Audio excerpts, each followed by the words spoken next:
Why time didn't need to flow forward. Time feels directional. Yesterday stays behind us. Tomorrow never arrives early. That forward motion feels so natural that it rarely gets questioned. Time moves on. Causes come first. Effects follow. Memory points backward. Expectation points ahead. The universe seems to agree. The experience of time flowing in one direction is so deeply embedded in consciousness that it functions less like an observation and more like an axiom, a starting point so basic that questioning it feels like questioning the ground beneath your feet. To understand why this certainty began to crack, we need to look at how deeply direction is woven into experience. Everything around us reinforces it. Glasses shatter, but never reassemble. We remember the past, not the future. Time appears to have an arrow, and that arrow feels fundamental. Physics accepted this for a long time because it worked. Equations predicted motion. Clocks stayed synchronized. Systems evolved smoothly forward. Time behaved like a reliable backdrop, always moving in one direction. But hidden inside the equations was a quiet surprise. Most fundamental laws did not care which way time pointed. Reverse the equations, and they still worked. Motion ran backward just as cleanly as forward. Nothing broke. The mathematics that described the universe at its most basic level was indifferent to the distinction between past and future. At first, this was treated as a mathematical curiosity. Reality, surely, preferred forward time even if equations did not. The universe felt too asymmetric to allow reversal. But physics does not accept feelings as evidence. As experiments grew more precise, the discomfort deepened. At the smallest scales, processes showed no preference for past or future. Events unfolded without an intrinsic direction. Time's arrow was nowhere to be found. The very building blocks of reality behaved as though the question of which direction time pointed had simply never been asked. This was the first sign that time's forward flow might not be a fundamental rule. It might be an emergent one. A pattern that appears only under certain conditions, not a requirement of reality itself. And once that possibility emerged, time stopped looking like a conveyor belt. It began to look like something that only points forward when the universe gives a reason to. At first, physicists tried to preserve the familiar arrow. Surely time flowed forward because something in the laws demanded it, a hidden asymmetry, a built-in preference that had not yet been identified. But the deeper they looked, the less support they found.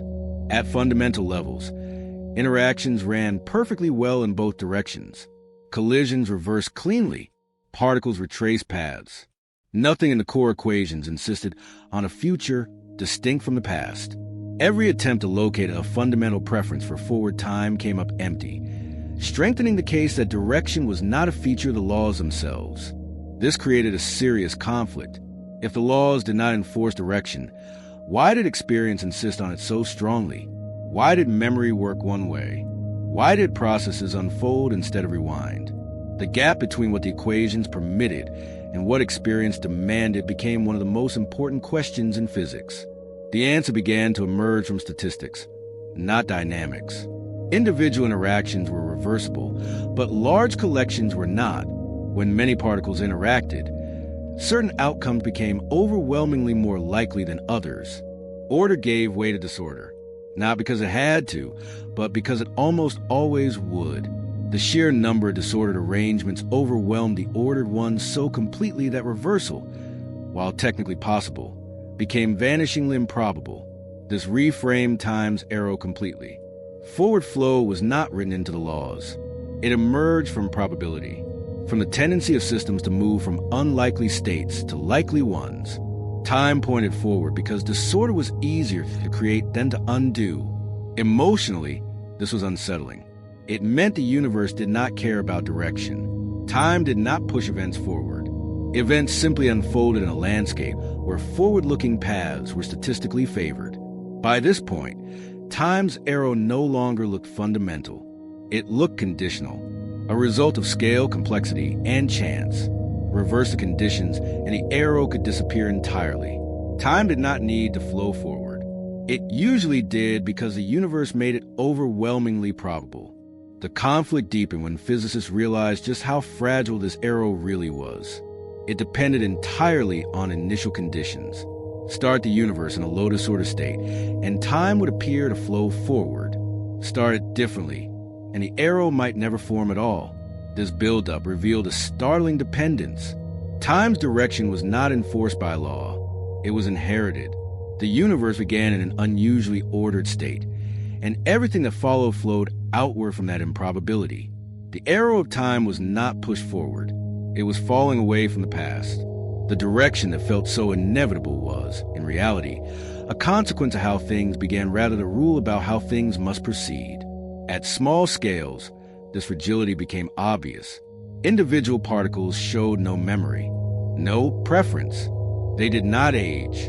They did not accumulate history. Reversibility remained intact. Only when many parts interacted did direction appear. The arrow of time was a collective phenomenon, not an individual one. Direction belonged to systems, not to the particles that composed them. This meant that time's forward motion was not universal. It was local, conditional, emergent. In carefully prepared systems, the arrow could weaken, blur, or even vanish. Physics allowed it. Nothing fundamental prevented reversal. It was simply unlikely. Emotionally, this was destabilizing. Time felt like the most reliable feature of existence. Now it depended on chance, on history, on how things started, not on how they were governed. By this point, time no longer looked like a flowing river. It looked like a statistical gradient, a slope created by improbable beginnings, not by fundamental necessity. The arrow of time was real, but it was not guaranteed. It existed because the universe happened to begin in a state that allowed it. The climax of this story is a reversal of intuition. Time does not flow forward because the universe demands it. It flows forward because the universe started far from equilibrium. Once this is understood, time stops feeling like a command and starts feeling like a consequence. The laws do not push events toward the future. They allow motion in both directions. Probability does the rest. This insight reshaped how physics thinks about past and future. Memory exists because disorder increases. Aging occurs because low entropy states decay. History accumulates because reversing it would require astronomically unlikely coordination. Time points forward not by force, but by odds. The direction of time is, at bottom, a statement about likelihood rather than a statement about necessity. More deeply, it reshaped humility. The arrow of time is not guaranteed everywhere or always. It depends on conditions. In different universes or different eras, it could weaken or disappear entirely. Time's direction is a feature, not a law. Today, this understanding quietly underpins cosmology, thermodynamics, and information theory.